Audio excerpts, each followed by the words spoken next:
네, 여러분 안녕하세요. 갈바람입니다. 오늘은 아이온큐 투자 위험성에 대해서 한번 알아보도록 하겠습니다. 이제 많은 분들께서 아이온큐에 대해 제가 너무 좋은 정보만 주는 것 같다. 이제 어떤 리스크가 있고 어떤 단점이 있는지에 대해 한번 다뤄봤으면 좋겠다라고 하셔서 이 부분에 대해서 한번 다뤄보도록 하겠습니다. 그래서 부제로는 무지성 투자는 금물이다 라고 말씀을 드리면서 시작을 해보겠습니다. 네, 아이온큐의 투자 위험성 첫 번째는 일단 매크로 경제가 있겠습니다. 보다 큰 경제 상황을 의미를 하죠. 그래서 일단은 러시아 우크라이나 전쟁이 지속되고 있고 여기로 인한 공급망 이슈도 있고 인플레이션 그리고 강한 금리 인상이 예측이 되고요. 미국의 GDP가 역성장 이제 예측은 1.1%였는데 발표는 오히려 마이너스 1.4%가 나오면서 이제 모두 주식시장에 큰 악재들이 줄줄이 나오고 있습니다. 근데 여기서 흥미로운 점은 이러면 이제 금이나 비트코인이 안전자산으로서 올랐어야 하는데 이 안전자산으로 여겨지는 자산들도 모두 하락세라는 거죠. 그리고 살아남은 건 오직 달러. 그래서 지금 환율도 어마어마하게 올라가고 있고요. 달러만이 강세를 보이고 있다. 이게 무슨 얘기냐? 많은 자금이 투자 시장에서 빠져서 현금, 달러로 옮겨갔다라는 겁니다. 그래서 지금 투자자들이 경제 위기나 장기간 하락장을 예상하고 있기 때문에 공포에 질려 있는 상황이다. 그래서 모두 현금으로 뺐다라고 얘기를 할 수 있을 것 같습니다. 그래서 이러한 상황에서는 적자인 성장주인 아이온큐의 주가가 더 강하게 빠질 수밖에 없습니다. 그리고 또 보시면 현재 우량주로 분류가 되는 빅테크 기업들도 실적이 부진하면 엄청난 하락을 맞고 있습니다. 예를 들어서 아마존 같은 경우는 최근에 마이너스 14%라는 어마어마한 하락을 맞았는데요. 보시면 마이너스 14%가 나왔죠. 그래서 왜 그랬냐? 실적을 보시면 4월 28일에 예측보다 주당 순이익도 낮았고 매출도 더 부진했습니다. 파란색이면 안 좋다는 뜻이죠. 그래서 이렇게 빅테크, 우량한 기업, 돈을 많이 버는 기업들도 실적을 안 좋게 받으면 이렇게 많이 떨어지는데 어떻게 적자인 성장주가 버틸 수 있겠느냐라는 얘기입니다. 그래서 실적이 기대 이상으로 기본으로 나와줘야 되고 여기에 차후 미래 가이던스까지 좋게 나와야만 이제 겁에 질린 투자자들이 안심을 하고 다시 투자를 하는 이러한 패턴을 현재 보여주고 있습니다. 그래서 이런 매크로 경제가 안 좋으면 아이온큐에게 큰 리스크이다 라고 말씀을 드릴 수 있을 것 같고요. 다음으로는 이제 Fear and Greed 인덱스입니다. 그래서 시장이 현재 공포에 질려 있는가, 탐욕으로 가고 있는가를 보여주는데 현재는 Extreme Fear, 극한 공포, Fear, 공포 사이에 있는 27점입니다.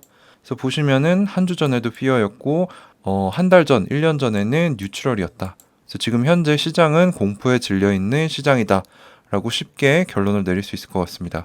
자, 다음 아이온큐 투자의 리스크가 뭐가 있느냐? 치열한 경쟁이 있습니다. 이제 모두 아시다시피 아이온큐에게는 큰 경쟁사가 몇 가지가 있는데 같은 이온 트랩 방식을 쓰는 경쟁사 중에서는 퀀티눔이라는 회사가 가장 치열하게 쫓아오고 있어요. 그래서 이 퀀티눔은 미국의 대기업인 허니웰의 양자 사업부와 케임브리지 컴퓨팅이라고 해서 양자 소프트웨어 알고리즘을 개발하는 업체가 합병을 해서 만들어진 회사입니다. 그래서 여기 보시면 헤드라인만 보셔도 허니웰이 2026년에 매출이 2빌리언 달러, 20억 불에 도달할 것으로 보인다. 라고 얘기를 했는데 여기에 비해서 아이온큐의 작년 자료 기준으로 보면은 아이온큐 2026년 총 매출은 예상이 0.5 빌리언 정도가 됩니다. 뭐 이게 과장된 건지 아닌 건지는 알 수 없지만 단순하게 비교해봐도 이 퀀티눔 쪽이 잘 한다면 아이온큐 매출의 4배가 나올 수 있다. 그만큼 거대한 기업이고 인력도 많고 돈도 빵빵하다는 거죠. 그리고 또 이제 퀀티눔의 트위터를 보면 몇 가지 핵심 소식들이 나오는데 그 상태 감지, 측정, 그래서 이렇게 이 양자 컴퓨터의 오류율을 측정하는 부분 중에 세 가지 부분 중에 두 가지를 차지하는 이 스팸 충실도를 99.99%까지 달성을 했다. 이게 진짜인지 아닌지는 알 수 없지만 이 자료만 보면은 아이온큐의 스팸 피델리티보다 조금 더 높다. 그리고 여기 보시면은 신규 모델인 모델 H1-2가 양자 볼륨을 4096 달성했다. 근데 이거 보시면 이제 양자 볼륨이 64에서 124, 뭐 400몇 이러다가 2048에서 갑자기 4000까지 올라왔습니다. 아이온큐는 아마 자사에 의하면 400만이라고 하는데 이게 뭐 두 회사 다 자기들이 좋게 소개를 했겠죠. 하지만 컨티뉴도 빠르게 이제 뭐 이런 기술력 부분에서 치고 올라오고 있고 큰 매출을 예상하고 있는 만큼 아이온큐도 긴장을 늦출 수 없다. 그 두 번째는 초전도체 방식, 이제 이온 트랩의 경쟁 방식이죠. 이쪽에 이제 IBM이 큰 경쟁사입니다. 그래서 여기 보시면은 IBM은 현재 20개가 넘는 양자 컴퓨터가 실제로 사용이 되고 있고, IBM 퀀텀 네트워크라고 해가지고 이 양자 생태계, 이제 뭐 기업이나 국가 뭐 이런 주체들이 함께 모여서 연구하는 이런 생태계인데 179개가 넘는 기업들이 모였기 때문에 큰 생태계를 이루고 있고요. 유저들만 1000만, 10만, 41만 명이 넘고 하루에 실행되는 연산만 3.5 빌리언 개가 된다. 그러니까 어마어마한 자금과 파트너들과 이런 데이터가 쌓이고 있다는 거죠. 그래서 IBM이 이런 게 무서운 거고요. 그래서 여기 보시면은 현재 179개가 넘는 IBM 퀀텀을 사용하는 멤버들이 있다. 그래서 뭐 내셔널 사이언스, 내셔널 스케일 파트너십, 뭐 인더스트리 클라이언츠 등등이 있고 60개가 넘는 현재 양자 어플리케이션을 연구하는 프로젝트들이 있다. 그래서 여기 보시면은 1 트릴리언 이라는 숫자가 있는데 이게 뭐냐면 현재까지 40만 명이 넘는 유저들이 1 트릴리언의 회로를 돌려봤다. 그리고 256이 IBM의 최고로 달성한 양자 볼륨. 양자 볼륨은 좀 떨어집니다. 초전도 쪽은 원래. 근데 이제 물리적 큐비트는 127을 달성했다. 최근 이글이라고 불리우는 양자칩에서 이제 세계 신기록이라고 얘기를 하고 있어요. 그래서 작년 11월에 이글 프로세서가 127 큐비트를 달성을 했는데 이거 이제 아이온큐의 20 알고리즘 큐비트가 아니고요. 피지컬 큐비트입니다. 그래서 이 둘은 사실 비교하기가 쉽지가 않아요. 근데 제 생각에는 이제 알고리즘 큐비트 면으로 치면은 이제 IBM이 조금 더 아래에 있다고 생각을 하는데 일단 스케일 자체가 엄청나게 크고 자금과 인력이 빵빵하다. 그리고 데이터가 어마어마하게 쌓이고 있다. 이런 회사들과 경쟁을 하기 때문에 아이온큐가 살아남기가 쉽진 않을 것이다. 이런 리스크가 있고요. 다음으로는 양자 컴퓨팅 자체가 살아남을 가능성이 얼마나 되느냐가 이제 아이온큐 투자의 세 번째 위험성입니다. 그래서 현재 양자 컴퓨팅 기업들의 매출은 아주 미미한 수준입니다. 이제 리게티가 좀 많은 편인데 작년 매출이 8밀리언, 아이온큐는 작년 매출이 2밀리언 정도가 되죠. 근데 지금 받고 있는 시총 그 가치 평가에 비하면 매출이 너무나 적습니다. 그래서 이게 앞으로 폭발적으로 올라가는지를 지켜봐야 되고요. 현재는 매출이 미미하다. 그리고 전통 컴퓨터 수준의 오류를 달성해야만 이제 의미 있는 상업화가 나온다는 거죠. 대량 상업화가. 근데 현재 우리가 쓸 수 있는 양자 컴퓨터의 오류율은 1% 정도 된다. 이게 엄청나게 큰 겁니다. 왜냐하면 전통 컴퓨터의 오류율은 정확도는 99.999 거의 오류가 없다는 거죠. 그래서 이 정도 수준의 양자 컴퓨터가 나와야만 양자 컴퓨터가 실용화, 상용화가 될 수 있다는 전문가들의 의견이 있습니다. 그래서 그 우리나라 양자 전문가들이 뭐라고 하시냐? 10년, 20년 정도 더 지켜보면서 어떤 방법, 이건 이제 뭐 이온 트랩, 초전도, 뭐 다이아몬드, 스핀 큐비트 이거를 얘기하는 겁니다. 그래서 어떤 방식의 기술이 오류 문제, 큐비트 지속 시간, 전력 소모 등에서 장점이 있는지 구체적인 결과를 모으고 검토하는 시간이 필요하다. 아직은 너무 초기이다. 그래서 10년이 걸릴지 20년이 걸릴지 알 수가 없다라는 의견이 있고요. 그리고 물리적인 양자 컴퓨터가 잘 개발이 되어도 기존 컴퓨터와 실행하는 구조 자체가 너무나 다르기 때문에 양자 컴퓨터에 알맞은 효율적인 알고리즘, 소프트웨어, 어플리케이션이 개발이 되어야 된다는 거죠. 그래서 물리적인 이런 시스템만 개발되면 끝이 아니고 이와 여기 위에서 돌릴 수 있는 프로그램들이 개발이 되어야 되기 때문에 시간이 오래 걸릴 수 있다. 그리고 양자 컴퓨터의 경우는 기존 컴퓨터와 다르게 계산이 끝나고 결과를 측정하면 결과값이 다 깨집니다. 그래서 저장이 안 되고 복제가 안 되기 때문에 이거를 데이터베이스로 쓰기에는 부적합하다라는 거죠. 현재 특성으로는. 그래서 이러한 근본적인 문제들을 해결해야만 범용성을 갖춘 상용화가 가능하다. 그러니까 양자 컴퓨팅 산업 자체가 아직 너무 초기이고 언제 이런 근본적인 문제들이 해결될지를 아직 정확하게 알 수 없다는 이제 아이온큐 투자의 위험성이 있습니다. 자, 그리고 마지막 네 번째 리스크는 아이온큐 자체의 이슈입니다.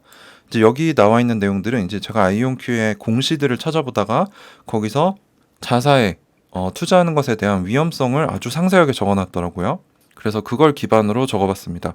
자, 그래서 당사의 시장 기회, 시장 성장 예측, 회사 성장 예측이 부정확할 수도 있다. 그래서 아이온큐에서 내놓은 뭐 매출 예상, 시장의 성장성 이런 것들이 나와 있는데 틀릴 수도 있고 이제 양자 컴퓨터가 아닌 양자 컴퓨터의 대안인 뭔가 새로운 패러다임의 컴퓨터가 나오면 양자 컴퓨팅 시장 사이즈 자체가 커지지 않을 수도 있다. 그리고 시장이 성공하더라도 아이온큐가 자사의 제품을 충분한 양과 높은 품질로 비용도 적어야 되고 적시에 확장성을 갖춘 양자 컴퓨터를 내야만 매출을 낼 수 있다는 거죠. 이 외에도 영업 능력, 배송 능력도 있어야 되고, 뭐 아직까지는 이 아이온큐가 양자 컴퓨팅 기술로서 확장성 구현, 즉 대량의 큐비트를 갖춘 컴퓨터를 개발해 본 적이 없고 대량 생산도 해본 적이 없다라는 리스크를 가지고 있고요. 현재 작년 말일 기준으로 확보한 현금이 7,300억 원 정도 됐는데 지속적인 적자가 발생할 것이다. 그래서 2020년에는 순적자가 106밀리언이나 됐습니다. 그래서 매출이 급상승할 것으로 예측되는 2025년까지 당분간 적자는 계속 발생하고 이 적자는 증가할 수 있다라고 적어놨습니다. 그래서 이 매출이 지속적으로 잘 증가하는지 봐야 되고요. 이제 적자 같은 경우는 인력도 더 충원을 해야 되고 제조 시설도 구비를 하면서 돈이 많이 나갈 것이기 때문에 이 두 부분에 대해서는 매의 눈으로 모니터링할 필요가 있습니다. 자, 그리고 사업 기회, 도전 또는 예측되지 않은 상황 등에 대처하기 위해 추가 자본이 필요할 수 있다. 그리고 추가 자본 확보가 가능한지조차 아직 확신할 수는 없다라고 되어 있습니다. 그래서 여기 보시면은 아이온큐의 비즈니스는 자본 집약적이고 현금의 이런 입출입이 일정하지 않다는 거죠. 그래서 예상치 못한 상황에 이런 파이낸싱이 필요할 수 있다는 겁니다.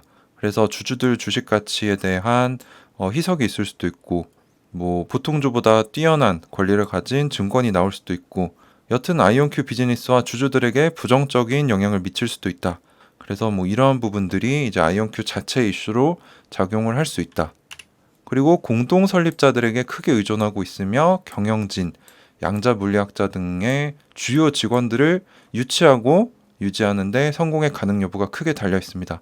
예를 들어서 이제 기술력의 핵심인 김정선 교수님, 크리스 먼로 교수님을 잘 데리고 있어야 한다는 거죠. 다른 회사들이 빼가지 못하게.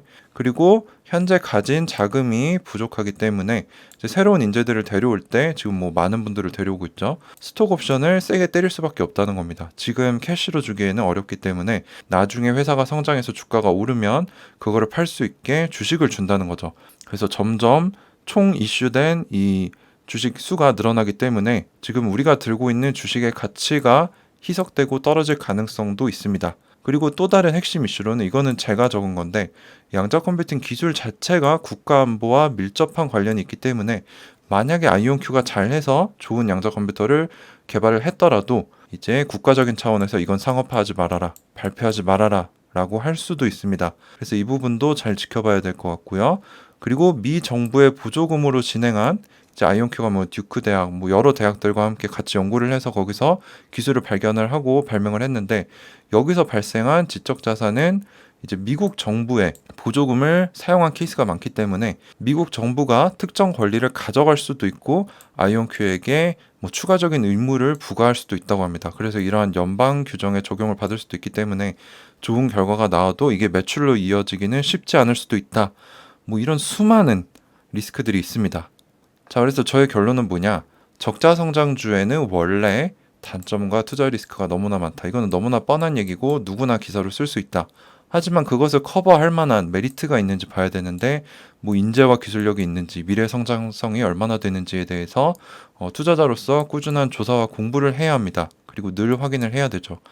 제가 좋아하는 말은 비관론자는 명성을 얻고 낙관론자는 돈을 번다.